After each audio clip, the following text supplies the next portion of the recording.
Un plaisir de vous retrouver ce soir. Bienvenue sur BB24, les titres de cette édition. On parle de ce métier qui exige habileté et précision, qui permet de concevoir, d'installer, c'est le métier d'électricien. Innovation dans le quotidien des électriciens. Aujourd'hui,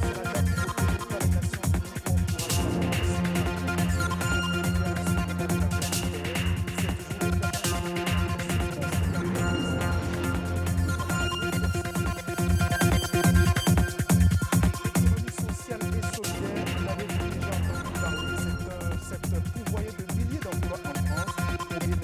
par les Nations Unies pour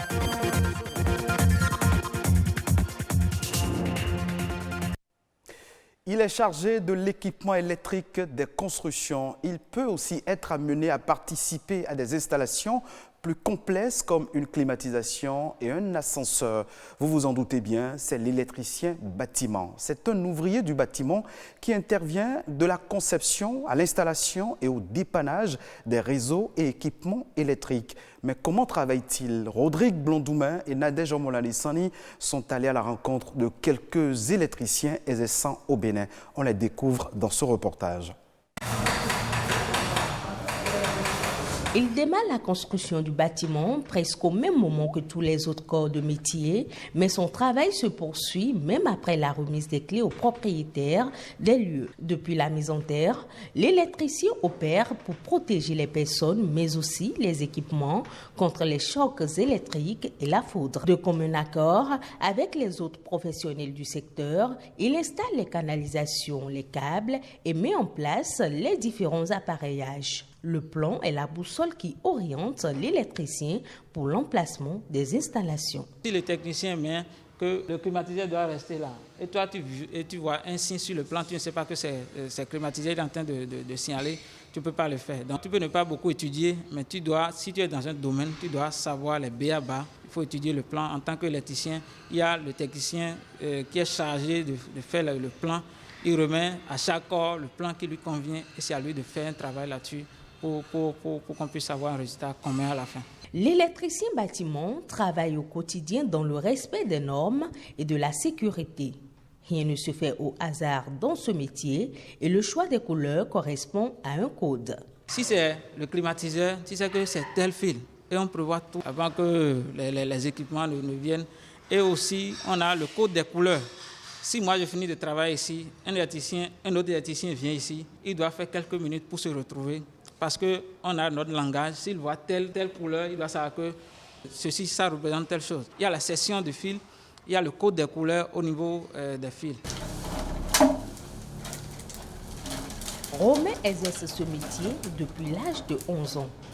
26 ans après, sa passion est la même. Une passion suscitée par son géniteur, maître maçon, qui lui a transmis les rudiments dès son jeune âge.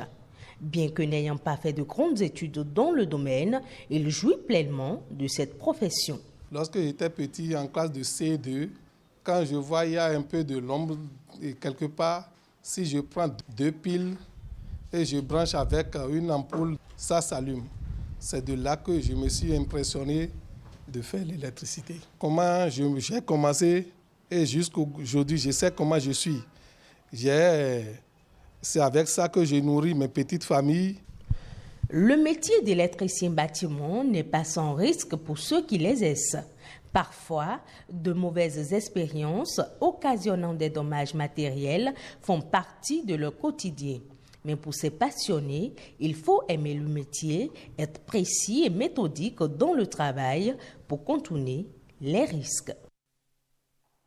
Aujourd'hui, 16 septembre, c'est la journée choisie par les Nations Unies en souvenir du protocole de Montréal signé en 1987. Un protocole qui entend résoudre le problème de l'appauvrissement de la couche d'ozone. Cette couche constitue une barrière protectrice qui retient la Terre des rayons ultraviolets émis par le soleil. En cette journée internationale de la protection de la couche d'ozone, on s'intéresse à l'importance de cette couche indispensable pour la vie. Un regard au-dessus de nos têtes et l'on aperçoit le ciel. Et au-delà, la couche d'ozone. C'est la partie supérieure de la stratosphère qui permet de filtrer les rayonnements ultraviolets dangereux pour l'homme. Située entre 20 et 50 km d'altitude, cette couche est d'une importance capitale pour la protection de la Terre. Et c'est une couche qui concentre un peu la chaleur et ça filtre les rayons du soleil. Alors en filtrant les rayons du soleil, la couche d'ozone enlève tout ce qui est ultraviolet et laisse passer la lumière qui est utile pour la vie sur Terre. C'est le rôle fondamental de la couche d'ozone. Cette couche protège donc les êtres vivants de certains rayonnements nocifs du soleil. Mais malheureusement, elle subit des dégradations depuis plusieurs années, d'où des fissures suite à la production et à l'utilisation des gaz à effet de serre, ce qui entraîne des conséquences sur la biodiversité. C'est ça qui fait développer les maladies de peau, jusqu'au cancer de peau, les maladies d'yeux, les cataractes. Au niveau des animaux, il y a le problème de la production. Ça ralentit la production de certains animaux. Ça agit sur certains écosystèmes, même la disparition de certaines espèces. Seule solution face à ce fléau, la protection de la couche d'ozone. Et le Bénin mène depuis quelques années des actions fortes en faveur de la protection de cette stratosphère. Le Bénin a déjà, en suivant le calendrier imposé par la communauté internationale, a déjà éliminé les CFC, chlorofluorocarbone, qu'on appelle les R12. La considération que nous donnons à une femme en état de grossesse qui protège la vie à l'intérieur, c'est cette considération que nous devons donner à notre précieuse couche d'ozone. 35 ans après la Convention de Vienne sur la protection de la couche d'ozone, le défi actuel est la mise en œuvre de l'amendement de Kigali adopté le 15 octobre 2015. Il consiste à réduire l'utilisation des hydrofluorocarbures. L'objectif étant de limiter les changements ou réchauffement climatique tout en protégeant la couche d'ozone et par ricochet sauver la planète Terre. Coopératives, mutuelles, associations, fondations, ce sont là les acteurs de l'économie sociale solidaire. L'économie sociale et solidaire, c'est un secteur qui représente en France 2,4 millions de salariés, soit 14% de l'emploi salarié privé. Qu'en est-il au Bénin? Que comprendre par cette appellation? Existe-t-il une loi qui réglemente ce secteur? Hervé Agbotan, spécialiste de l'économie sociale et solidaire, nous éclaire. L'économie sociale et solidaire regroupe les organisations telles que les associations, les coopératives, les fondations et les mutuelles. C'est un ensemble d'activités économiques à utilité sociale pour construire une nouvelle manière de faire et de vivre l'économie à travers l'entrepreneuriat collectif et les entreprises sociales. Il y a 3 principes. Il s'agit alors de la lucrativité limitée. Cela ne veut pas dire qu'une entreprise de l'économie sociale et solidaire n'est pas lucrative, mais une lucrativité réglementée. Le principe démocratique, une personne, une voix. Ce n'est pas parce que l'autre a apporté 10% dans la part sociale et l'autre 5% que leur voix ne soit pas égale. Non, dans l'économie sociale et solidaire, on prône une gouvernance démocratique. Et 3e principe, c'est le principe de réserve impartageable. L'obligation de constituer une réserve impartageable. Au Bénin, il n'existe pas encore une loi qui définit, qui régit l'économie sociale et solidaire. Le Sénégal est déjà très avancé dans l'économie sociale et solidaire.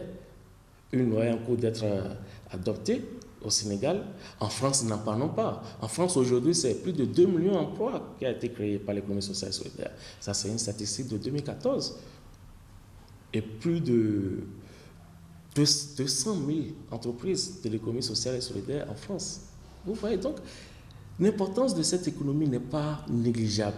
Mais pour pouvoir maximiser, et pour que désormais il y ait des rapports et accompagner aussi surtout ces entreprises solidaires, il faut une loi qui puisse organiser, recadrer un peu tout ça.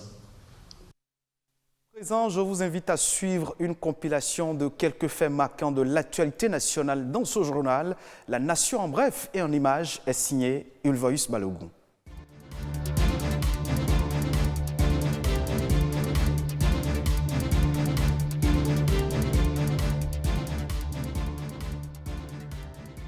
La campagne 2020-2021 de commercialisation des amandes de karité a été ouverte le mardi 15 septembre à Gogounou dans le département de l'Aliborie. À l'occasion, la ministre du Commerce a exhorté les acteurs de la filière à plus de rigueur et leur a rappelé l'interdiction de l'exportation des amandes par voie terrestre. Et tel que le Conseil des ministres l'avait adopté en sa séance du mercredi 2 septembre dernier, le prix plancher d'achat aux producteurs est fixé à 100 francs CFA le kilogramme. Pour rappel, lors de la campagne 2019-2020, le Bénin a non seulement exporté 120 082 tonnes d'amandes avec une recette estimée à 26 milliards 418 millions 40 000 francs CFA, mais aussi 162,8 tonnes de beurre de karité pour une recette de 142 millions 450 000 francs CFA. Le Bénin a connu une hausse de 13,7% de ses exportations vers les pays de la Communauté économique des États de l'Afrique de l'Ouest, CEDEAO, au premier trimestre de l'année 2020. Selon le bulletin trimestriel des statistiques du commerce extérieur de l'INSAE, ces exportations sont estimées à 13,9 milliards de francs CFA au premier trimestre 2020, contre 12,2 milliards de francs CFA au dernier trimestre de l'année 2019. À en croire le bulletin, c'est le Niger qui est le premier client du Bénin, suivi du Burkina Faso, du Mali, du Togo et du Nigeria.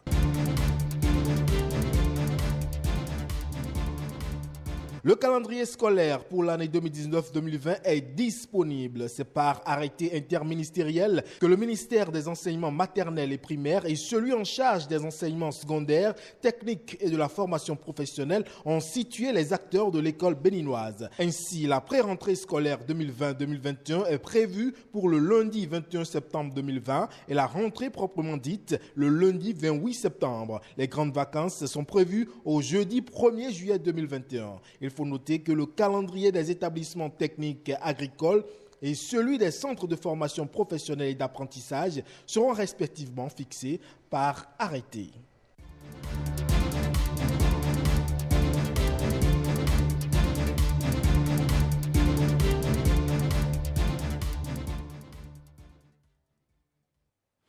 Hors de nos frontières, précisément au Maroc, privé de ses millions de visiteurs, Marrakech étouffe. La place Djema Al-Founa, ce joyau du patrimoine marocain, affronte une crise sans précédent causée par la pandémie du coronavirus. Habituellement grouillante du monde, la place Djema Al-Founa a été désertée par les touristes. Les taxis et les calèches tout naviguent depuis que le Maroc a déclaré l'état d'urgence sanitaire, mi-mars et verrouillé ses frontières. Lors du déconfinement en juillet, commerçants et opérateurs touristiques avaient tout misé sur le tourisme national pour atténuer leurs pertes. Mais le maintien de fermeture des frontières a fait voler en éclats tout espoir de relance. Ce sera tout pour cette édition d'information. Merci de votre fidélité. Retrouvez ce journal sur le site de l'ORTB, www.ortb.bj.